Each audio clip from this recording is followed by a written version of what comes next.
Alright guys, Assalamualaikum warahmatullahi wabarakatuh. How are you today? I'm going to explain about my material is morpheme. Do you know what is morpheme? But before we exactly to explanation about this material, I need to introduce myself. Okay, my name is Rahmatillah Aini Hadiahan. I'm from TBI 2 fourth semester and I'm from Istanbul 2023. Okay guys, I will explain about our material. The subject is morphology from our lecturer Siti Ismail and Fum. Okay, do you know what is morpheme? Look at this, morpheme. So now we are going to study about the study of word structure. The study of word structure. Jadi, pengertian dari morfologi ini adalah morph, bentuk, yang berarti bentuk, dan ology berarti ilmu. Definisinya adalah morfologi adalah cabang ilmu linguistik yang mempelajari struktur internal kata dan bagaimana kata dibentuk dari bagian-bagian kecil yang disebut morfem. Okay, next. So, what is morpheme? Morfem adalah unit terkecil dari makna dalam bahasa. Contohnya, unhappiness. Unhappiness terdiri dari 3 morfem. Un, heavy, and ness. Jadi dalam morfologi kita bedah kata yang satu ini menjadi 3 bagian, yaitu prefix. Heavy is root atau dasar kata. Ness is suffix atau akhir dari kata. Okay, next. Morfologi itu bisa berupa pertama, free morpheme. Free morpheme ini adalah morfologi yang bisa berdiri sendiri tanpa bantuan lain-lain. Contohnya, book, run. Next, bone morphology. Jadi bone morphology ini adalah tidak bisa berdiri sendiri. Jadi dia itu butuh bantuan sama yang namanya id, s, and an. Oke, contoh lain lagi. Free morpheme itu contohnya it, tall, house. Contoh bound morpheme itu yang s menunjukkan kata plural, sementara yang pas menunjukkan pada ed dan an menunjukkan kepada negation. Oke guys, kemudian pada morfem ada yang namanya affixes. Affixes atau imbuhan. Jadi ada 2 macam affixes, yaitu prefix, suffix. Prefix di depan kata. Prefix. Prefix adalah maksudnya di depan kata. Contohnya unhappy, redo. Kemudian suffix adalah maksudnya di belakang kata. Contohnya happiness and playing. Nah, contohnya di sini adalah bentar ya. Happy, unhappy. Prefixnya di sini di mana? Oke, betul sekali. Un. Jadi disebut dengan prefix. Suffix maknanya di belakang kata. Happiness. Prefixnya di sini di mana? Oke, betul. Es, s. Jadi sangat gampang bukan? Next, word formation. Nah, dalam morfologi itu ada yang namanya word formation, pembentukan kata. Pembentukan kata ini ada 2 macam. Yang pertama adalah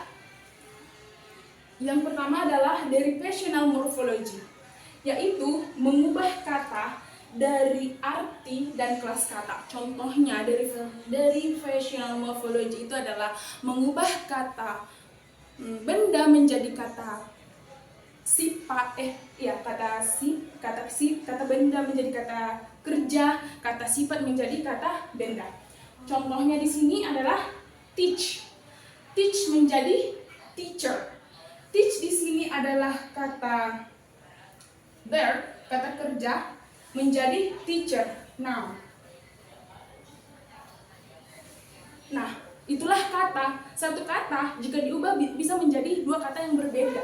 Kemudian, next, inflection morphology. Jadi inflection morphology di sini adalah menunjukkan aspek gramatikal, tenses, number, etc. Contohnya, play menjadi played, dog menjadi dogs. Jadi play di sini menjadi play adalah ed di sini atau suffix di sini adalah menjadi past tense atau masa lampau, dan dogs di sini ditambah es. Oke, next kepada contoh-contoh dari morfologi. Jadi contoh-contoh morfologi ini sudah dapat kita ketahui dengan cara melihat tadi penjelasan saya. Contohnya disbelief. Root dari disbelief ini adalah belief. Karena belief di sini adalah root. Apa itu root? Root di sini berarti dasar kata. Ya, ini menjadi morfem. Morfemnya di sini adalah ini menjadi prefix. Jadi setelah belief diimbuhi oleh kata dis menjadi disbelief. Prefix plus root. Jadi disbelief itu bermakna belief yang bermakna percaya. Ketika ditambahi menjadi disbelief, artinya tidak dipercaya lagi. Oke? Next, unreadable.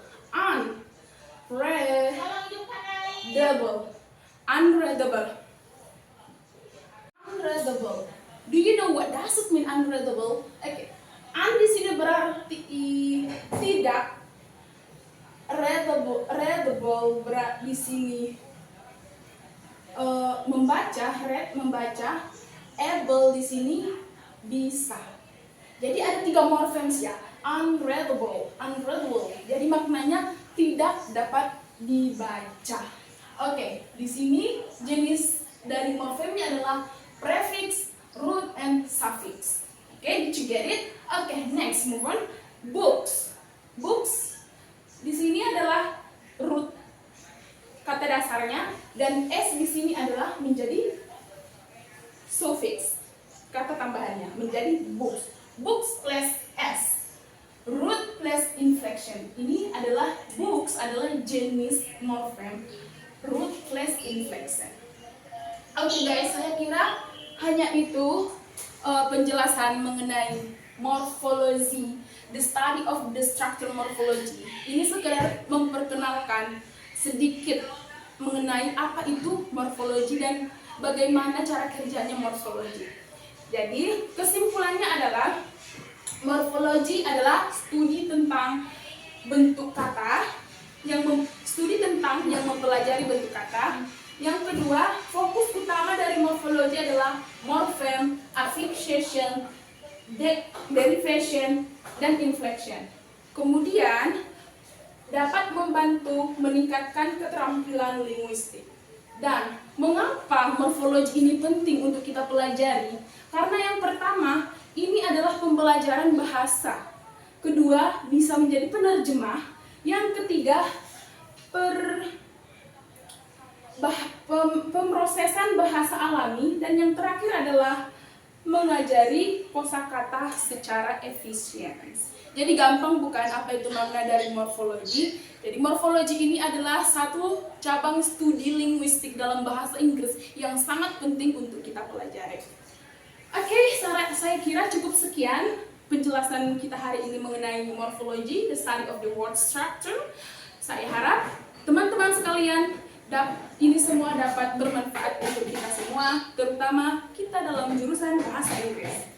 Saya Rahmatillah Inhabian, pamit undur diri. Thank you so much.